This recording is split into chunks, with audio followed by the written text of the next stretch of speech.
You know your scales, you know your chords, but when someone says, hey, play something, you freeze. Sound familiar? That's what I call the intermediate plateau. You've got the knowledge, but lack the fluency. And without mastering the core 5, you'll sound the same for the next decade. After teaching hundreds of students over the last 15 years, I've realized it all comes down to one simple thing: small gaps in the 5 core fundamentals: triads, scales, arpeggios, 7th chords, and inversions. If you can fix these, everything about your playing levels up. So in this lesson, I'm gonna show you exactly how to start practicing each one of these and finally break out of the motherfucking plateau. If this is our first time meeting, I'm the Donut Doctor. I'm a Grammy-nominated guitarist and producer based in Los Angeles who's toured with A-list celebrities across the world. And as a Berklee College of Music graduate, I've helped thousands of players break out of their rut and rediscover the fun in playing guitar again. Also, if you want to go deeper into the core 5 covered in this lesson, I will link my Back to Basics system below. It is a full system that deep dives on all of this. The first 25 signups will get 20% off. Also, you can grab the free tabs for this lesson down there in the description as well. Also, go grab your guitar, make sure you have it in your lap because I'm gonna be testing you on each of the core 5 before we dive into each one. All right, let's start with triads. And I wanna do a quick proficiency test to see where you're at with your triad knowledge. So what I want you to do is right now, play me a B flat major triad, first inversion on the top string set, meaning the G, B, and high E string. Go.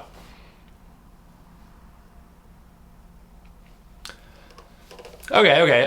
What about play me a G minor triad root position on the same string set? Okay, so there's our first problem. It shouldn't take you that long to find the shapes, right? I want it to be instantaneous. It's like if I said play a C chord, cowboy chord, you could do it right away. You wouldn't have to think about it, right? And this is the biggest gap in most players' fundamentals. You know your triads, right? Like you could figure them out. When I said play a B flat, like maybe you had a process to try to go through your cage shapes to find them, but it wasn't instantaneous. So you don't really know them. Kind of one of those things that you practice and learn today and then forget tomorrow, and the process keeps repeating itself over and over. So I want each topic we cover here today to be as instant as if I told you, play a C chord or play your minor pentatonic box, right? Boom, instant recall. I could tell you to close your eyes and imagine yourself playing the minor pentatonic scale, and you could visualize it in your head, right? That's the level I want you to get to here. So to do that, you need to be doing 2 things. A, practice this stuff every single day, even if it's just for 5 or 15 minutes, okay? And B, the most important thing is actually use it when you play music, okay? Using these ideas in real music and songs and your own compositions, it's what tells your brain to store it on your long-term hard drive, right? So you don't just practice it today, forget it tomorrow. We want to avoid that, okay? So let me show you a way to quickly memorize your triads starting on the top string set, okay? The whole idea here with everything in this lesson is anchoring new information to something you already know. So right now I'm going to show you a quick way to memorize your major triad inversions on the top string set. Top string set means the G, B, and high E string, okay? And we're going to do C triad today. So we're going to have C root position, first inversion, and second inversion triad. Now again, any new information, I want us to anchor it to something we already know, okay? So what I want you to do first is put down your C shape here. We have ring, pinky, pointer, and that's gonna be 5, 5, 3. Now this is like, how the heck am I supposed to know this is a C major triad? It seems really random, right? Well, check this out. If I play my, C power chord, for example, or if I play my C, full major chord, the A shape, if you will. Check it out. No matter how I play this triad, root position triad, is just an extension of this shape. Look, if I only play those top 3 strings, guess what? I have my root position. So I'm just gonna go mentally, okay, cool. Root position, top string set, anchors me to this shape.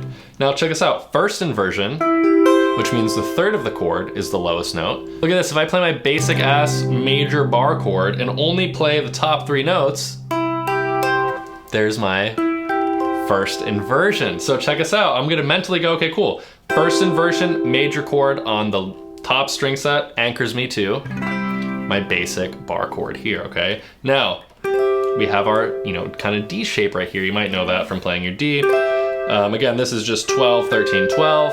And check this out. If I go ahead and play my cowboy C chord an octave lower, I just play the top 3 notes of this, it's the same exact chord. I'm just playing it up the octave. So you can envision, you know, your cowboy C chord here. Obviously we would have to make a bar since we're at the 12th fret, right? So boom. Anytime you need to play a second inversion triad, we had it right there connected to our C shape. So now you know root, first, and second inversion. So let's go back to that test real quick when I said, play me a B flat chord first inversion, right? Well, we just associated, okay, first inversion is gonna always be attached to my basic bar chord shape. So all I have to do is play a B flat chord. Wait, here's my B flat, and I know if I play the top 3 notes, there's my B flat first inversion triad, right? So now you instantly know all 3 root, first, and second inversion on the top string set. Literally like that. Took us, what, 2 minutes? Okay, next we have scales. And again, let's start with another quick proficiency test. Right now, play me an A major scale starting on the high E string, 5th fret, and descending. Go ahead.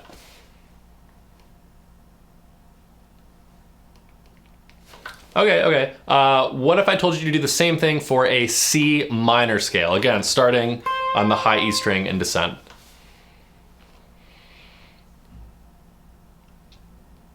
Okay, so again, some similar issues here, right? You know this stuff, but you didn't quite nail it on the first try, so you don't really know it. Also, quick side note, if you haven't subscribed yet, hit that subscribe button right now. It really helps me out. Okay, so let's go back to our A major scale, and I'm gonna show you a couple workouts that are really gonna help you internalize it. Also, again, I'm just showing you one quick method for each of the core 5 here. If you wanna go deeper into any of these ideas, check out my Back to Basics system linked below in the description. Again, the first 25 signups will get 20% off. So a really powerful exercise with any scale, here we have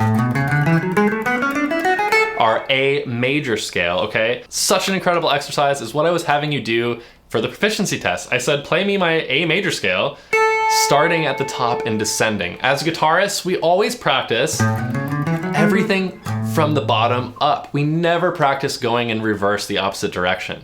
And what this does, practicing in reverse, it does so many things, opens so many doors. And it's gonna be hard at first, and it's gonna feel hard for no reason at all, because you're like, I know this, why am I struggling to go down? But it's built into nature, right? Like if you have to climb up a ladder or climb a tree, it's so easy, right? Cats run up a tree, and then the fire department has to come and get them down because they can't get back down. Everything is harder descending, right? It's probably easy to take off in an airplane. You just, boom, we're up in the air. Landing, forget it, right? So it's built into nature, and this is gonna take you more time. Don't let it stress you out, okay? So what I want you to do is get comfortable playing all of your scales, just descending. Maybe go up to the C minor. And just go between A major and C minor. Okay, and what this will do is this is gonna help your soloing, it's gonna help you flow with new ideas and really lay out the fretboard in a more manageable way so that, maybe you're shifting positions with your pentatonic scales and you're on a really cool idea here, and then you want to shift up to this position, but you have to kill it by starting on the low E string because you don't know your scales fluidly enough to start at the high E string. So I know it sounds stupid simple, but a lot of the times, the simpler the exercise, the more long-lasting results you'll get. Okay, moving on to arpeggios. As always, let's start this with a quick proficiency test. So go ahead and play me a C major 7 arpeggio starting on the low E string. Go ahead. Okay, now what about a G minor 7 flat 5 arpeggio on the A string root? All right, and last but not least, give me a D minor 7 arpeggio starting on the high E string and descending.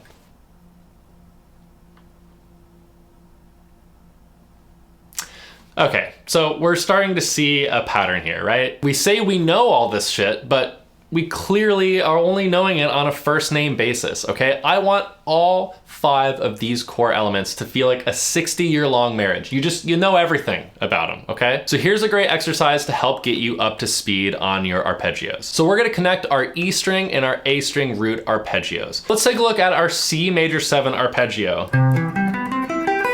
And what I want us to do for this exercise is connect our low E string root arpeggio shape to our A string arpeggio shape. So a really easy exercise you can do is ascend starting on your A string arpeggio shape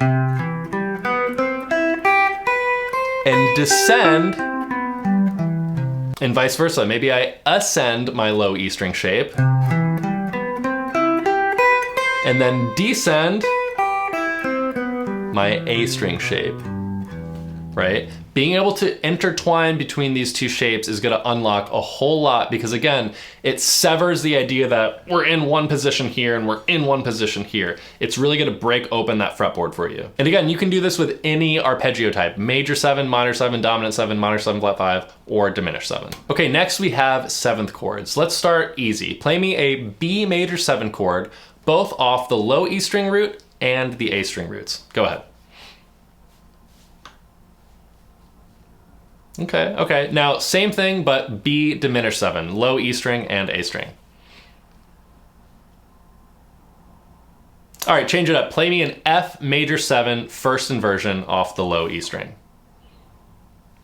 Got you there. Okay, so the good news is we know we have plenty of work to do for the rest of this month, right? And keep in mind, the key to mastering all of this material is slow and steady. Be as consistent as possible. And again, apply all this stuff to musical context. So try using these ideas in a solo you're working on, in a composition you're writing, over a backing track you like, over a song you're learning, okay?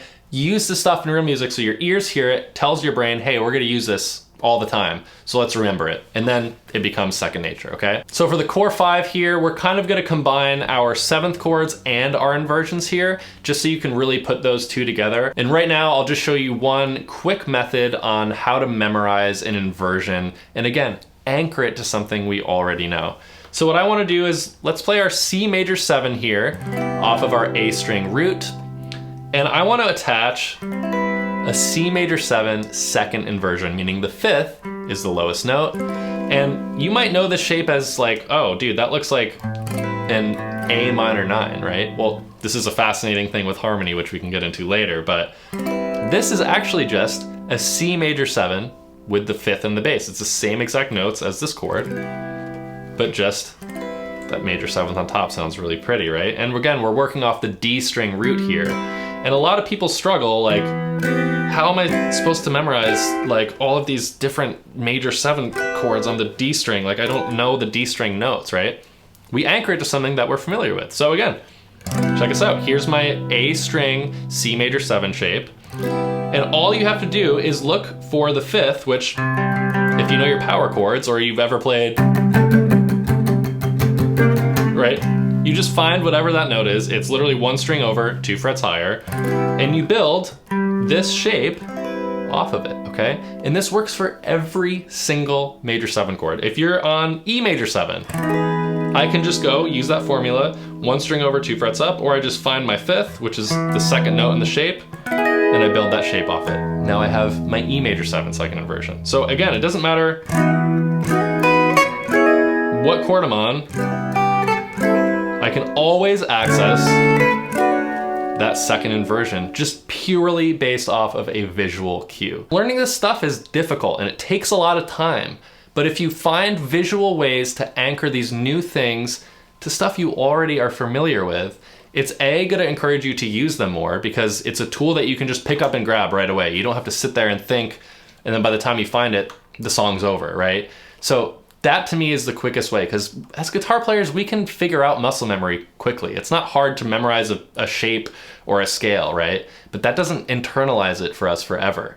That just becomes another shape we know. So again, this whole idea of taking something new, anchoring it to something you're already stone cold with, right? That is your key to success here. And again, I just have to reiterate, consistency is key here. You need to be blowing the dust off of this stuff every day, right? If you dust your house every day, it's never gonna be dusty. If you dust it once a week, there's a little dust here and there, right? If you dust it a whole bunch for 2 straight days and then wait a month, you got dust everywhere, right? And then it's a whole thing to dust. So just dust every day. Now that you've learned the core 5 for mastering the fretboard, check out this lesson next to further explore and expand on these ideas. I'll see you next time.